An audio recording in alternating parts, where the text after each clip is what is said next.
It's a universal truth, right up there with gravity and the fact that toast always lands butter side down, that any day starting too perfectly is just a cosmic setup for a swift, decisive kick in the teeth.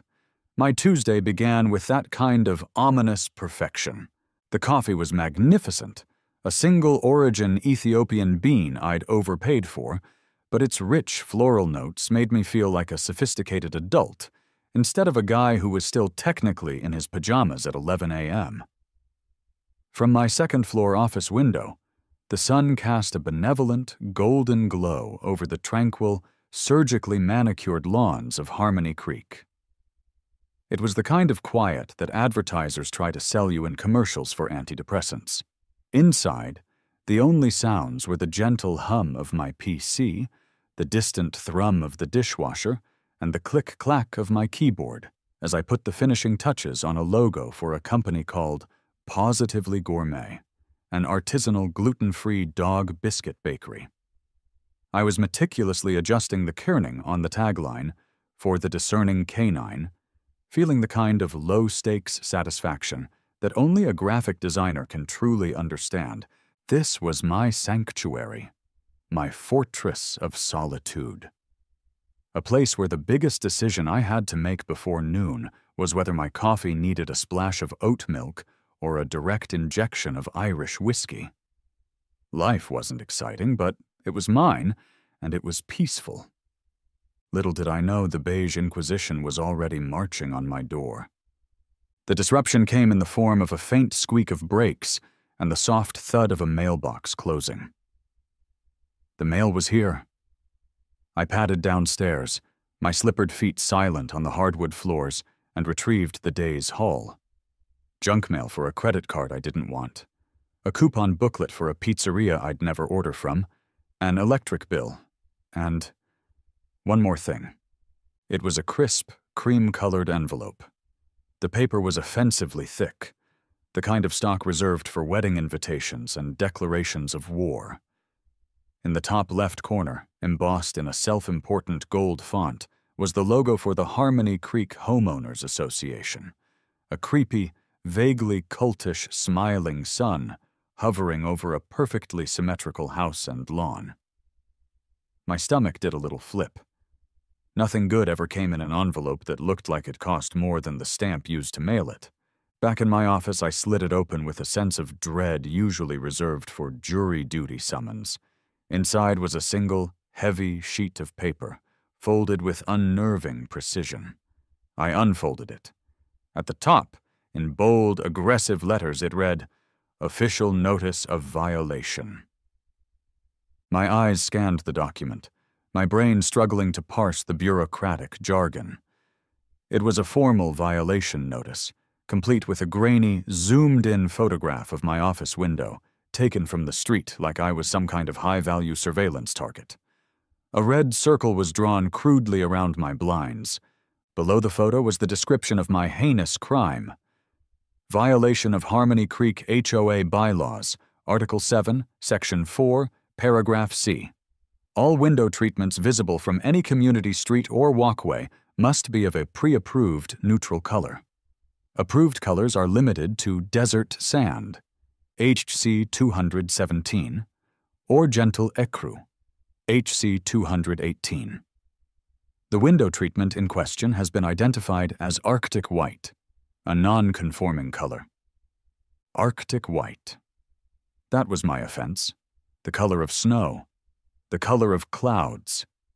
A color so fundamentally neutral that its absence of color is its defining feature.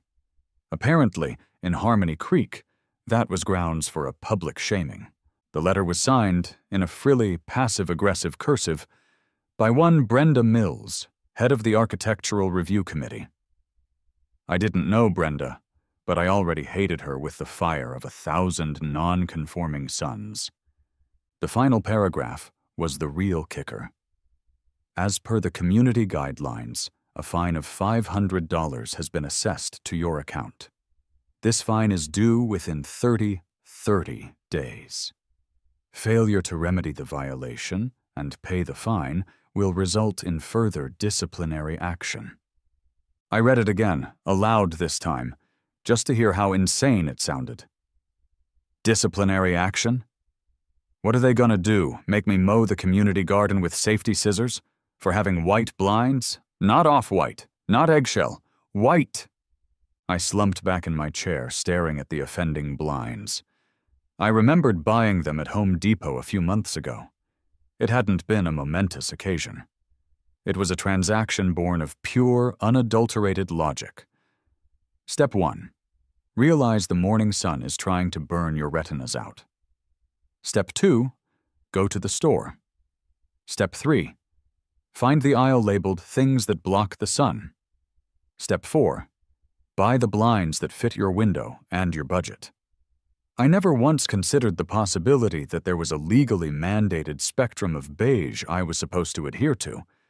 It was the kind of oversight that felt, to any rational human being, perfectly reasonable. But I was not dealing with rational human beings. I was dealing with an HOA. Believing, in my sweet summer child naivete, that this could all be sorted out with a simple phone call, I looked up the number for the HOA management company. The first battle of the Great Blind War was about to be fought, and I, armed with nothing but logic and a sense of profound indignation, was about to walk directly into a bureaucratic meat grinder. The number connected, and I was immediately greeted by a tinny, synthesized version of Vivaldi's Four Seasons that sounded like it was being played on a dying kazoo. I was on hold. For 23 minutes, I listened to spring, summer, autumn, and winter get digitally butchered. Finally, a human voice, dripping with the kind of soul-crushing boredom that can only be cultivated in a windowless cubicle, answered. Harmony Creek Management, this is Tiffany. How can I help you? I explained my situation as calmly and politely as I could. I was Alex from 114 Blossom Lane. I'd received a violation notice. It seemed to be a misunderstanding about my blinds. Tiffany let out a long, weary sigh, as if I had just described a complex international crisis. Okay, a color violation, she said, her keyboard clacking slowly in the background. Yep, I see it here. From Brenda Mills. Right, I said. So, can I just talk to Brenda, or someone who can clear this up? They're just white blinds. It's an honest mistake. All appeals must be submitted in writing, she recited, her voice a perfect monotone. You can mail or email a formal appeal request to the Architectural Review Committee. They review submissions at their monthly meeting. Their monthly meeting? When is that? The third Tuesday of the month. I looked at the calendar. It was the third Tuesday of the month. Today. So the next one is in a month? Correct. And the fine is due in 30 days, I said, the trap slowly closing around me. Correct. So I have to pay a fine for something I'm appealing before the appeal is even heard? You can submit an appeal, and if it's approved, the fine may be refunded to your account in 6 to 8 weeks, she droned. Brenda Mills has final say on all aesthetic compliance issues. The conversation went on like that for another 5 minutes, a carousel of circular logic and unhelpful, pre-scripted answers. I've had more productive conversations with my cat about his refusal to use the expensive scratching post. At least he has the decency to just stare at me blankly. This was bureaucratic purgatory, and I was on the express elevator down. I hung up, the kazoo rendition of Spring still echoing in my ears. The war had begun, and I had just lost the first battle. But as I stared at that smug, beige-endorsing letter, a new feeling started to bubble up past the frustration. It was a dangerous, thrilling little spark. It was the spark of an idea. The first rule of fighting a bureaucracy is to try the proper channels. You have to give them a chance to do the right thing, if only so you can tell yourself you tried before you burn the whole system to the ground. That evening, Fueled by righteous anger and 2 fingers of bourbon, I sat down to draft my official appeal. It was a masterpiece of diplomacy. I was deferential, yet firm. I used phrases like "unfortunate misunderstanding" and "a humble request for reconsideration." I explained the logic of my purchase, the utter lack of malicious intent. I even, in a stroke of what I considered brilliant visual aid, downloaded the official color swatches for Arctic White, Desert Sand, and Gentle Ecru from the internet, printed them out, and taped them side by side on the paper. "As you can see," I wrote, my fingers flying across the keyboard, "the variance in hue is so minimal as to be nearly imperceptible to the naked eye under most lighting conditions. It was an honest mistake, born not of defiance, but of a simple desire to prevent glare on my computer screen." I signed off with a hopeful, "Sincerely, Alex Reed, a proud and compliant member of the Harmony Creek community." I printed it, signed it, and mailed it the next morning, feeling like a responsible adult who had handled a silly situation with grace and maturity. I was an idiot. A week passed, then 10 days. Every trip to the mailbox was a little thrill of anxiety. Finally, another one of those offensively creamy envelopes appeared. My hands were clammy as I tore it open. Inside was not a thoughtful, handwritten response from Brenda, but another cold, impersonal form letter. My appeal, it stated in no uncertain terms, was denied. "The committee has reviewed your appeal and found it without merit. The bylaws are clear and apply to all residents equally to maintain the aesthetic harmony of our community. The $500 fine remains due, a friendly reminder that failure to comply with the original violation by replacing the non-conforming window treatments may result in additional daily fines." Aesthetic harmony. The 2 most terrifying words in the English language when put together. It's code for "your personal taste is irrelevant. Now paint your door the color of sadness like everyone else." The letter was a slap in the face.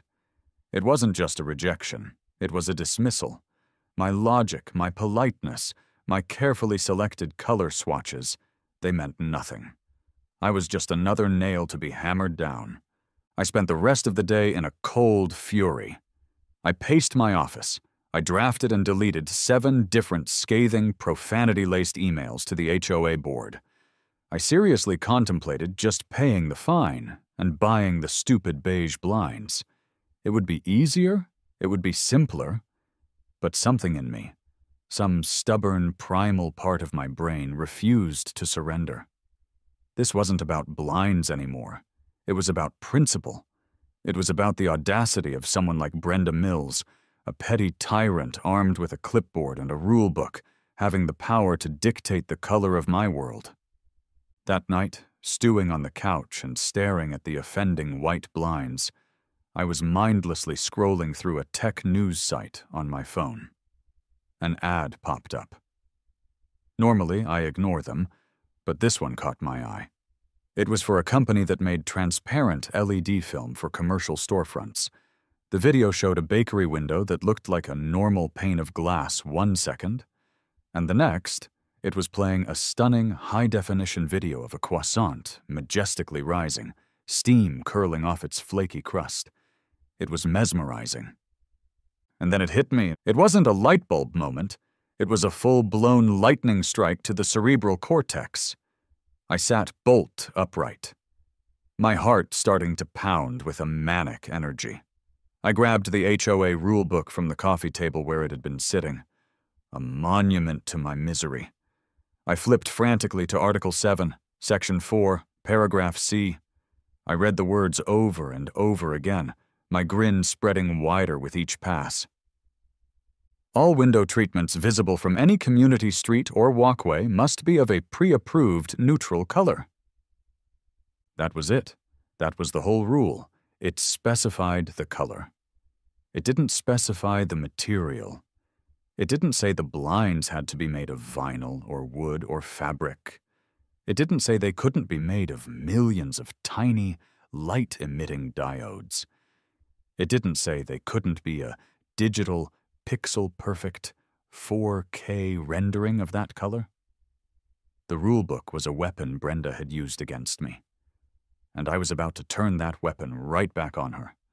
The gears in my head started turning, and they weren't grinding anymore. They were purring.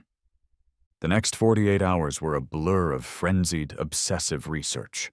My graphic design projects were forgotten. I was a man possessed.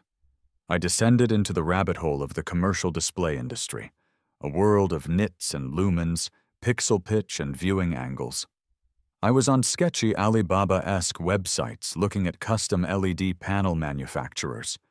I was watching grainy 10-year-old YouTube tutorials of German engineers explaining how to wire a controller hub. I measured my windows with the laser-like precision of a crime scene investigator. This wasn't just about revenge anymore. This was becoming an art project. I quickly realized, however, that while I could design the content for the windows, the hardware installation was far beyond my abilities. This wasn't like assembling an IKEA bookshelf. This involved high-voltage electricity and a very real possibility of burning my house down. I needed a professional. I started calling local companies that specialized in commercial signage and digital displays. The first 2 calls were short and humiliating. "Hi, I'm looking to get a quote to replace my home's window blinds with LED panels," I'd start. The first guy just laughed. "You want to put a TV in your window, son? This is a sign company. Click." The second one was more patient, but ultimately just as dismissive. "Sir, a custom residential job like that, the cost would be astronomical. You're better off just buying some curtains." Click. The third company just hung up on me mid-sentence. I was starting to lose hope. My grand plan was running into the wall of reality. I had one last number on my list, a company with a terribly designed GeoCities-era website called Sal's Signs and Scenic. It looked like the kind of place that still used a fax machine. I dialed, expecting nothing. A gruff, gravelly voice answered on the second ring. "Sal's?" "Hi," I said, launching into my now well-rehearsed spiel. "I have a bit of an unusual residential project. I want to replace my window blinds with custom-fit, high-resolution LED screens." There was a long pause on the other end of the line. I could hear a faint clanking of tools in the background. "You want to put jumbotrons in your living room?" Sal asked, his voice a perfect deadpan. "Essentially, yes," I said, deciding to just own the absurdity. "My HOA fined me because my blinds are the wrong color." There was another pause. This one was different. It wasn't a "this guy is crazy" pause. It was a "tell me more" pause. Then I heard a low chuckle, a sound like rocks tumbling down a hill. "The Beige Borg, huh? Yeah, I've dealt with them. Had to repaint a perfectly good sign for a bakery once because the shade of red was too boisterous." "Okay, kid. You've got my attention. I'll come by tomorrow. This sounds fun." I hung up the phone, a triumphant grin plastered across my face. I had found my co-conspirator. Operation Desert Sandstorm was officially a go. The next afternoon, a beat-up Ford Econoline van that looked like it had been used as a battering ram in a former life pulled into my driveway. The side was emblazoned with a faded, peeling logo for Sal's Signs and Scenic. The driver's side door creaked open, and out stepped Sal. He was a man in his late 50s, built like a vending machine, with a graying ponytail and hands stained with what looked like a decade's worth of paint and sealant. He wiped them on his faded jeans and ambled toward my front door, carrying a battered metal clipboard. "You're the Jumbotron kid?" he grunted by way of greeting. "That's me, Alex," I said, shaking his calloused hand. I led him inside to the office, the scene of the original crime. He stood in front of the window for a long moment, just staring. He wasn't looking at the blinds. He was looking at the frame, the wall, the power outlets. He tapped the drywall with his knuckles, peered at the circuit breaker in the hallway, and took a series of precise measurements with a laser distance meter. He was a man of few words, but his movements were all business. "It's doable," he finally announced, scribbling notes on his clipboard. "Gotta run a new dedicated circuit for the power draw. Panels will have to be custom fabbed, obviously. Controller hub can go in the closet. It's gonna be bright, though. Your neighbors are gonna think you're landing a 747 in here." "As long as it's the right color of bright, we're good," I said. A slow smile spread across Sal's face. "Kid, for what I'm about to charge you, I can make it whatever color you want. I can make it plaid if you want. Just say the word." He worked up a quote on the spot.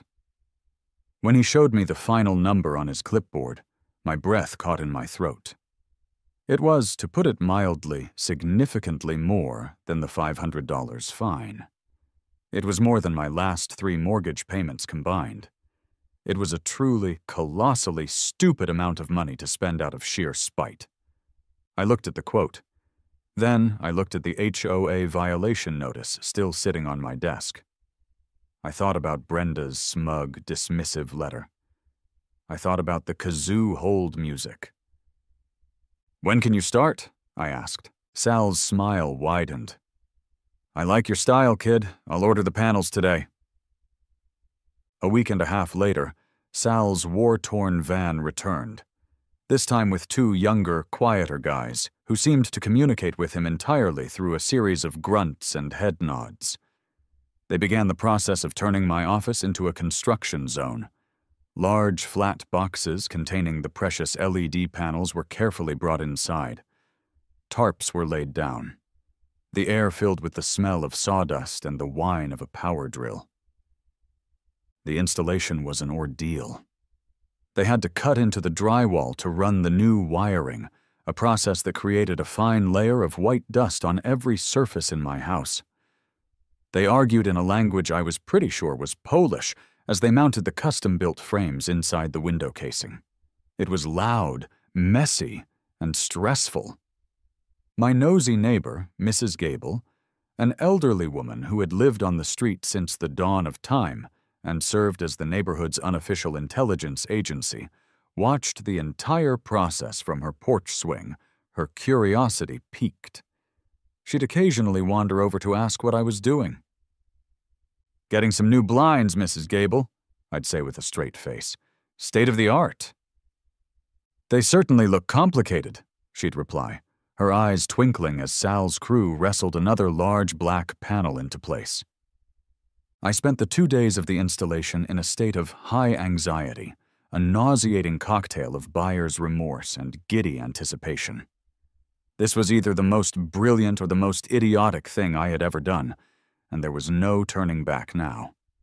Finally, on the afternoon of the second day, Sal dusted off his hands. "All right, kid, she's all yours." The windows, from the inside, were now just sleek, black, monolithic panels. They looked like something out of a sci-fi movie. Sal walked me over to my computer, where he had installed the control software. It was complex and intimidating, a wall of sliders, color pickers, and timelines. "It's all set up," he said.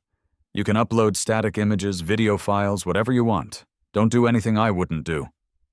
He clapped me on the shoulder. "And for the record, I'd do some pretty weird stuff with this." After Sal and his crew packed up and left, I stood alone in my quiet, dusty office. The moment of truth had arrived. My heart was hammering against my ribs. I pulled up the official Harmony Creek HOA website and navigated to the architectural guidelines. There it was, in black and white. Desert sand, hex code hash F5DEB3. With trembling hands, I typed the hex code into the software's color picker. I created a new, simple, static image file filled with that exact shade of beige. I took a deep breath, positioned my mouse cursor over the Go Live button, and clicked. Nothing exploded. The panels hummed to life with a soft, almost inaudible whir. From the inside, they just glowed with a flat, uniform beige light. The real test, however, was outside. I raced downstairs and out the front door, skidding to a halt on my lawn. I turned and looked up at my office window. It was perfect. It was the most beautiful, most expensive, most technologically advanced beige I had ever seen. It looked exactly like a normal, boring, perfectly compliant set of desert sand blinds. The resolution was so high that from the street you couldn't perceive the pixels. It was seamless. It was, in its own absurd way, a work of art. It was a monument to pettiness, my pettiness. I had never been more proud. As I stood there, admiring my handiwork, a beige Lexus SUV, Brenda Mills's signature vehicle, came cruising slowly down the street. It was as if she had a sixth sense for compliance. My heart jumped into my throat. This was the first test. She slowed down as she approached my house, her head craned. I could see her squinting, her face a mask of suspicion. She stared for a long, agonizing 10 seconds.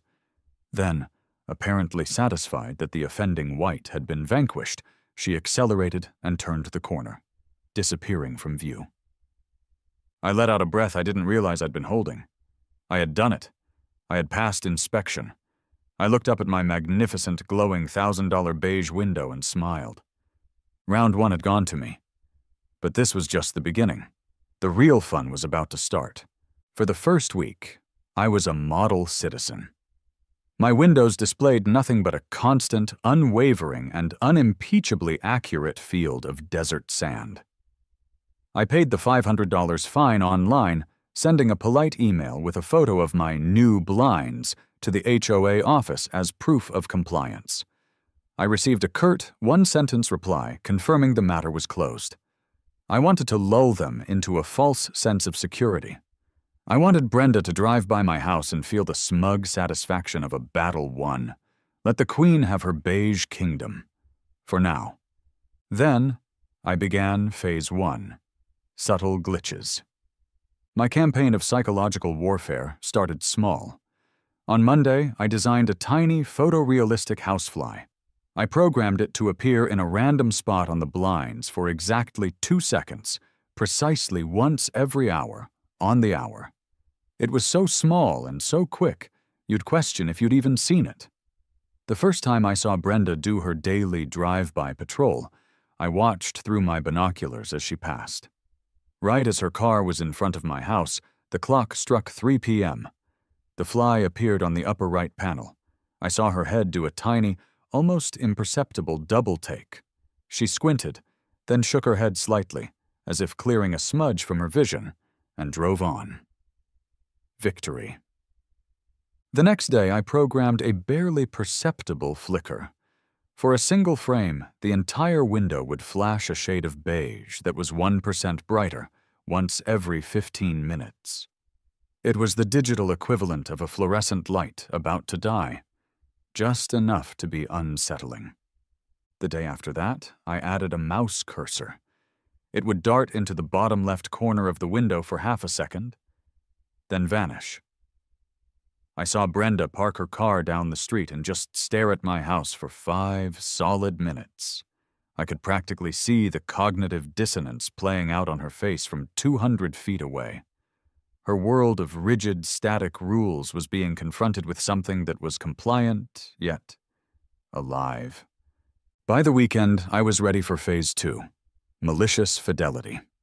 I spent a whole Saturday creating an ultra-realistic 3D animation of desert sand blinds gently swaying in a breeze. The physics were perfect. The way the light shifted on the faux vinyl slats was a work of art. From the street, it looked like I had my window open on a lovely spring day. Of course, my window was closed, and there was no breeze. The next day, I added the subtle, fleeting shadow of a cat walking along the windowsill behind the blinds. I don't own a cat. The effect was sublime. It made the whole thing feel so real, yet so fundamentally wrong. My windows were now a living diorama of beige obedience, a hyper-realistic lie.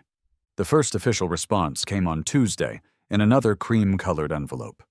This one was different. It wasn't a formal violation. It was a community reminder letter addressed specifically to me. "Dear Mr. Reed," it began, in Brenda's loopy cursive, "we have received reports of an unusual shimmer emanating from your new window treatments. Please ensure they are properly maintained and secured to prevent any distracting movement. Our community values a serene and stable aesthetic." Unusual shimmer. That's what she called it. I hadn't broken a single rule. I was simply maintaining my blinds in a way that was, perhaps, more dynamic than she was used to. I was a digital ghost in her machine, a poltergeist in the HOA matrix, and she had no rule in her book to exorcise me. I was breaking her mind, not the bylaws. And it was glorious. I was getting bolder. My next trick was interactive. I programmed the blinds to appear slightly askew, with one of the digital slats hanging crookedly, as if it had come off its track. Then I set up a small camera overlooking the street, feeding to my computer. The moment the software's image recognition detected Brenda's beige Lexus, it would trigger the animation to slowly, magically straighten the crooked slat in real time. The first time she saw it happen, she actually stopped her car in the middle of the road.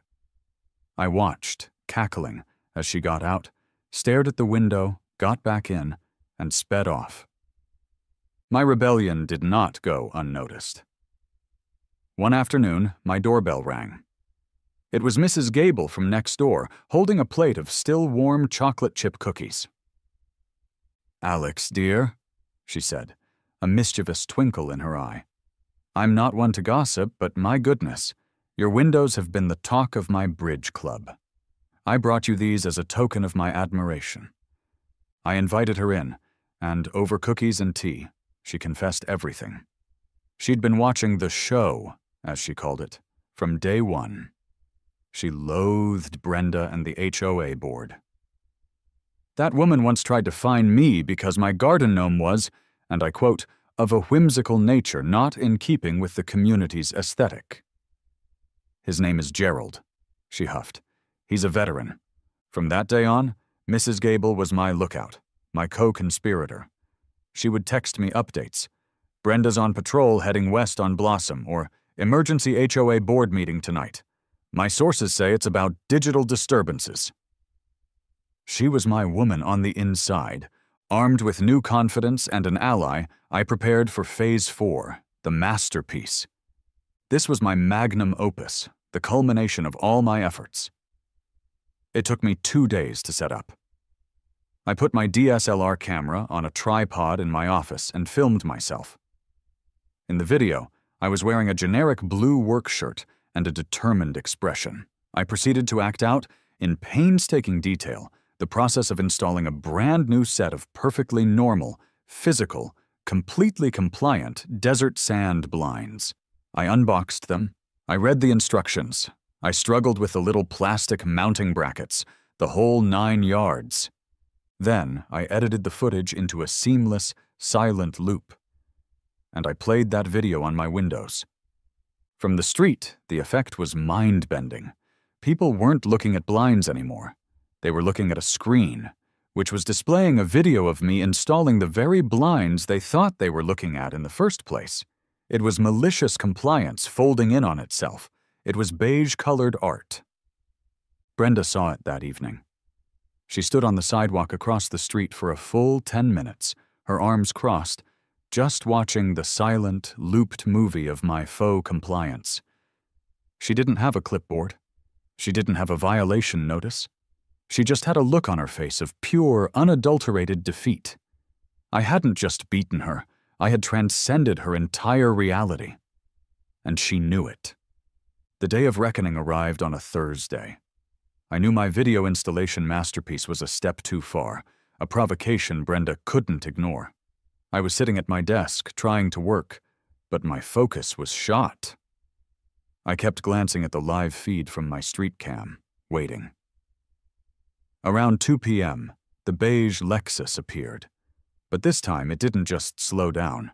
It pulled into my driveway, blocking my car.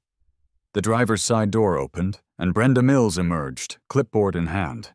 This was it, the final boss battle. As she marched toward my front door, I quickly switched the display. The video of me installing blinds vanished, replaced by a calming, but still impeccably beige, animated Zen garden.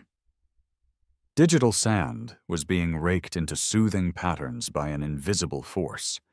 If she was coming in hot, I was going to meet her with infuriating tranquility. The doorbell rang, a sharp, angry jab. I took a deep breath, plastered a pleasant, neutral smile on my face, and opened the door. "Brenda, what a surprise! To what do I owe the pleasure?" She was practically vibrating with rage. Her face was flushed, and her knuckles were white where she gripped her clipboard. "Don't you Brenda me, Mr. Reed. You know exactly why I'm here. Your windows." She said the word like it was a vile curse. "My window treatments?" I asked, feigning innocence. "I believe they're in full compliance.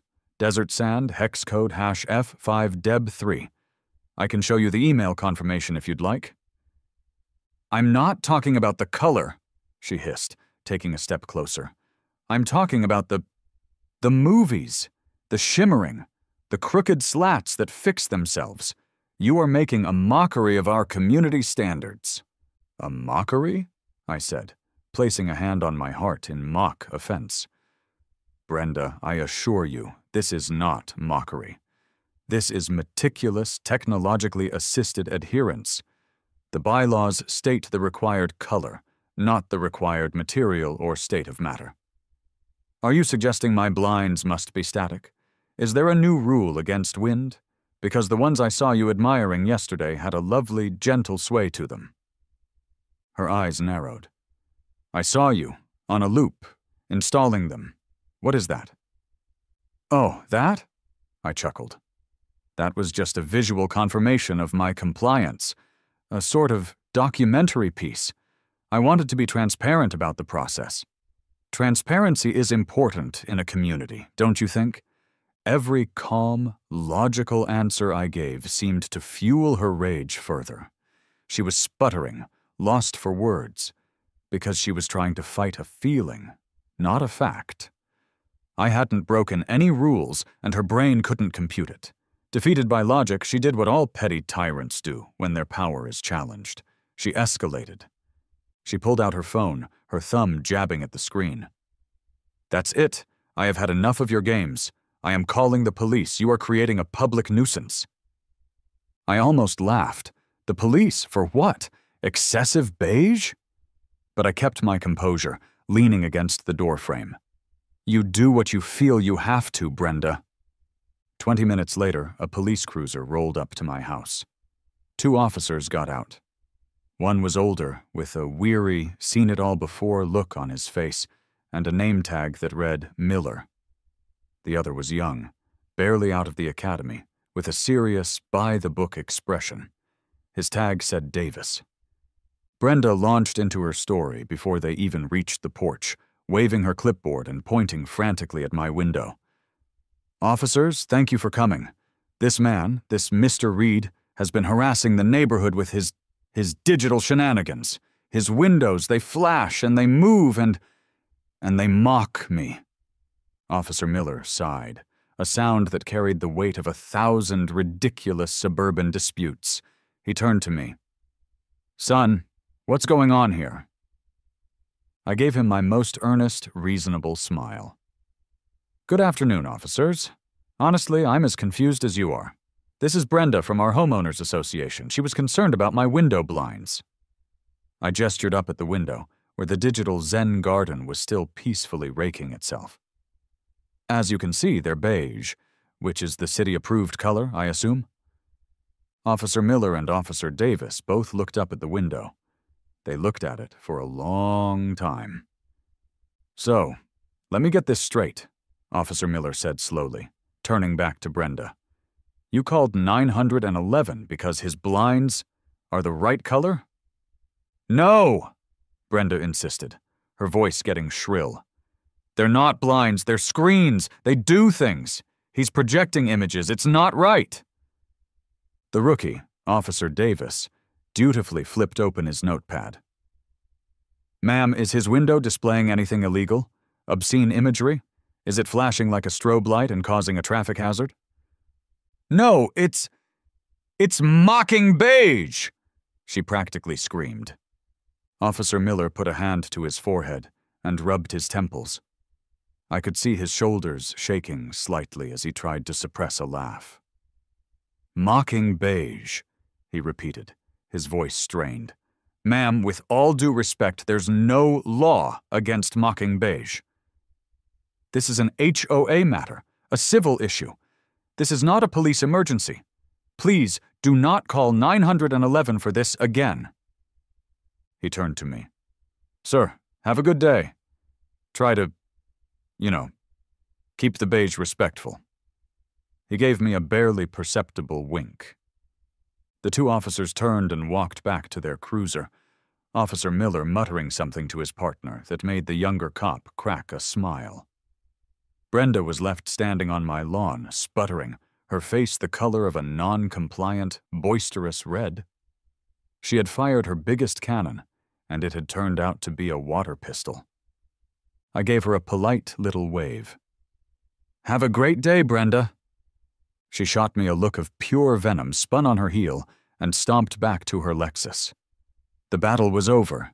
I had won. To celebrate, I went back to my computer. I designed a giant, blinking beige eyeball. It stared out at the street, and I programmed it to slowly, deliberately wink every time my street cam detected a beige Lexus SUV. The war, I suspected, was far from over. The winking beige eyeball was, I admit, a bit of an escalation. I had intended it as a private joke between me and Brenda, a final victorious salute. I had severely underestimated the power of bored neighbors with smartphones. It was Dave, from 4 houses down, who broke the story. He was out walking his beagle when he saw the eye wink at Brenda's passing Lexus. He captured a 15-second video, uploaded it to the Harmony Creek community Facebook page with the caption, "Anyone know what's going on at 114 Blossom Lane? The windows are watching." The post exploded. Within an hour, it had 100 comments. People I'd only ever nodded to at the mailbox were chiming in. It's the guy Brenda fined for his blinds. I saw it flicker the other day, thought I was losing my mind. This is the most exciting thing to happen in this neighborhood since the Great Goose Incident of '08. The video was shared. Then it was shared again. By evening, someone had sent it to a local news station. The next morning, as I was enjoying my coffee, my doorbell rang. It was a young, overly enthusiastic reporter from Channel 8 News named Jessica, a microphone in her hand and a cameraman in tow. "Alex Reed?" she asked, beaming. "We're doing a story on a local homeowner's creative dispute with his HOA. We'd love to get your side of the story." The resulting news segment, which aired that night at 6 p.m., was comedic gold. They called it Beige Rage in Harmony Creek. They showed Dave's video of the winking eyeball. They had a shot of my house with the windows displaying a stoic, compliant desert sand. They even managed to get a no comment from a furious-looking Brenda as she was getting into her car. I gave a calm, measured interview where I talked about exploring the intersection of technology and homeowner compliance. The reporter could barely keep a straight face. From there, the story broke containment. The news segment was posted online and picked up by a handful of popular blogs. Suddenly, I was a minor internet folk hero. #BeigeRaj and #HOA Wars started trending on Twitter. My email and social media inboxes were flooded with messages from people all over the country, sharing their own horror stories about tyrannical HOAs. Someone started a GoFundMe for my legal defense fund, which raised over $2,000 in a day. I was no longer just a guy with fancy blinds.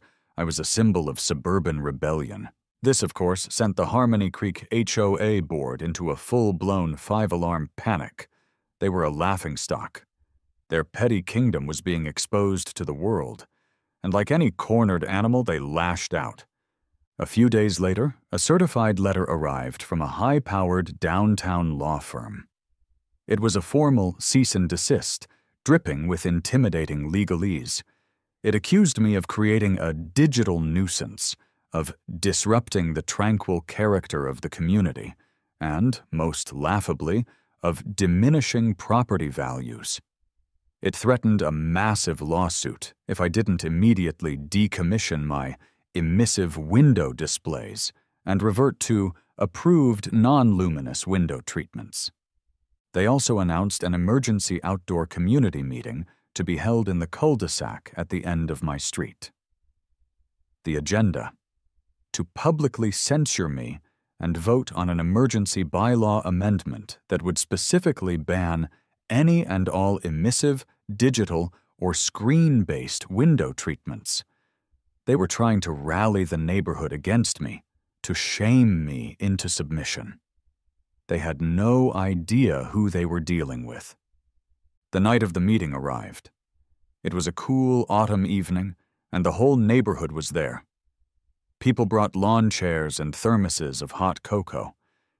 It had the atmosphere of a public execution mixed with a block party.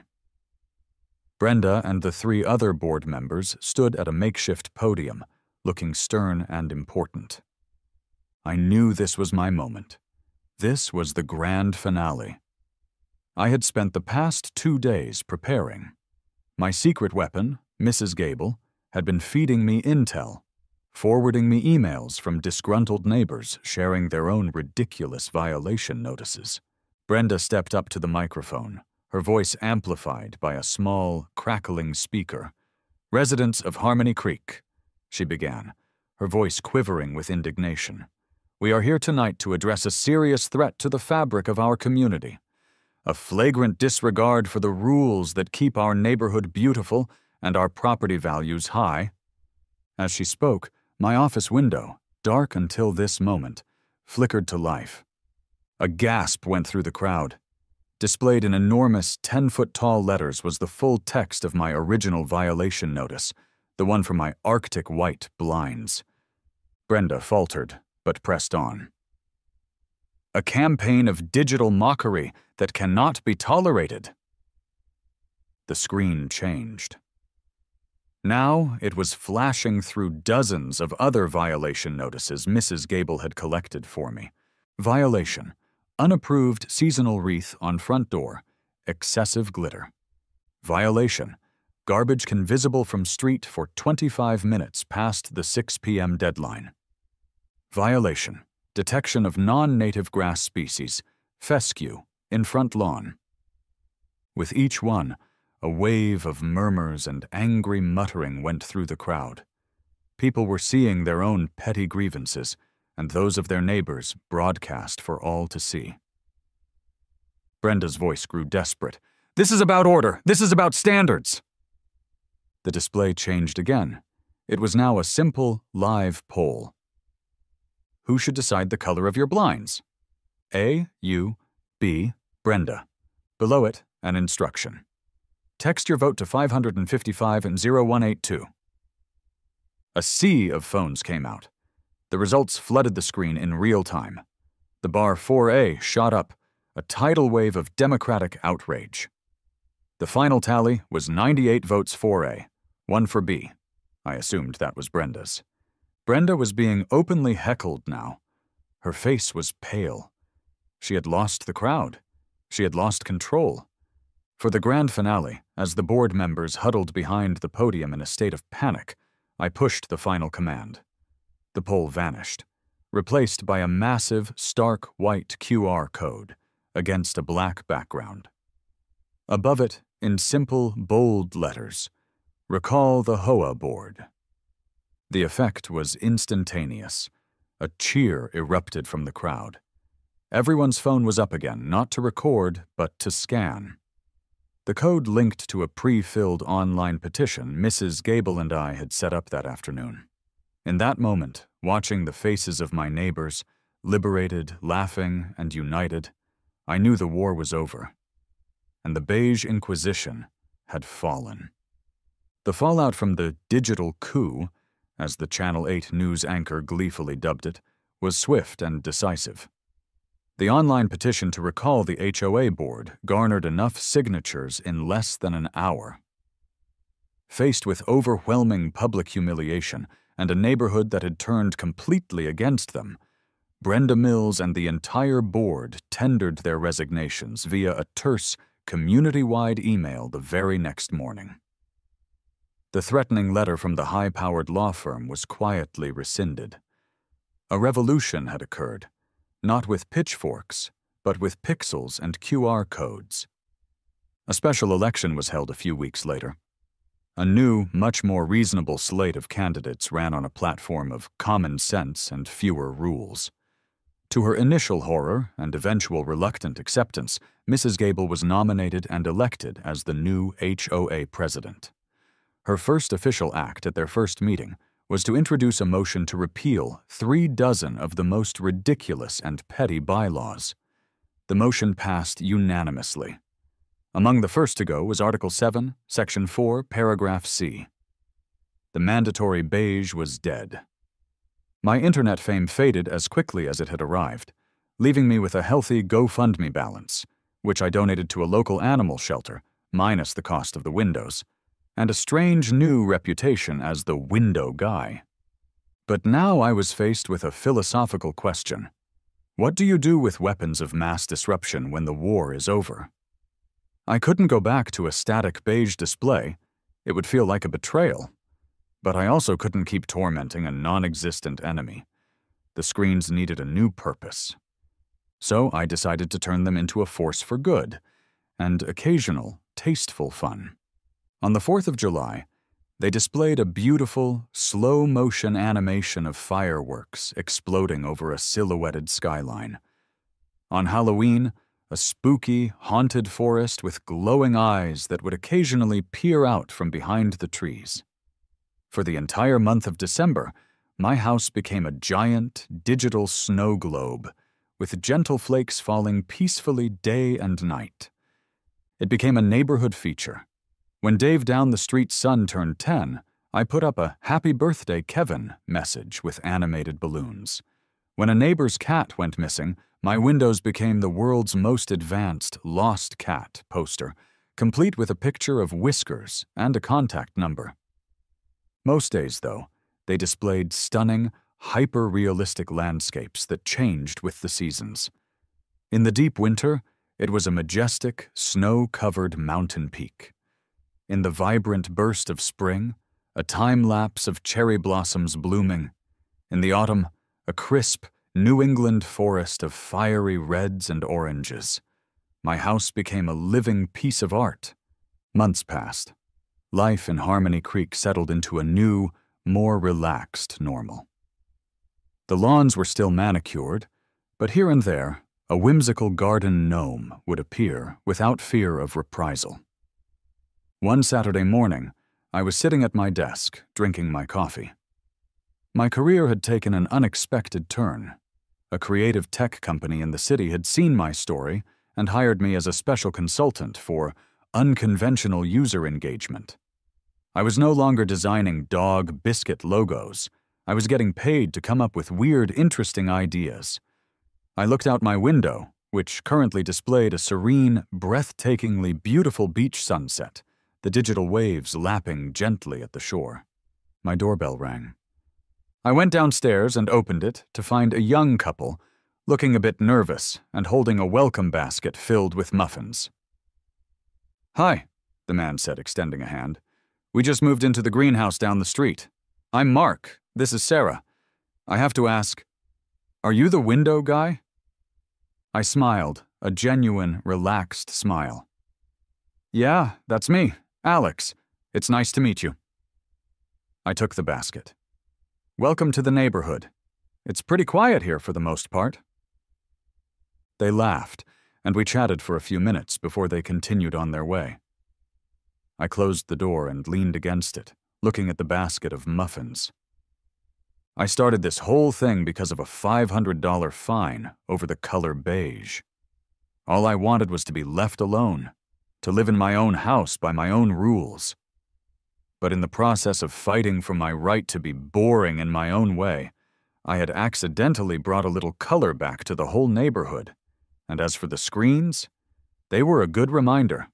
A reminder that sometimes the only way to fight absurd rules is with even more absurd technology, and that no matter what any HOA says, your home is your canvas, even if you have to turn it into a literal one.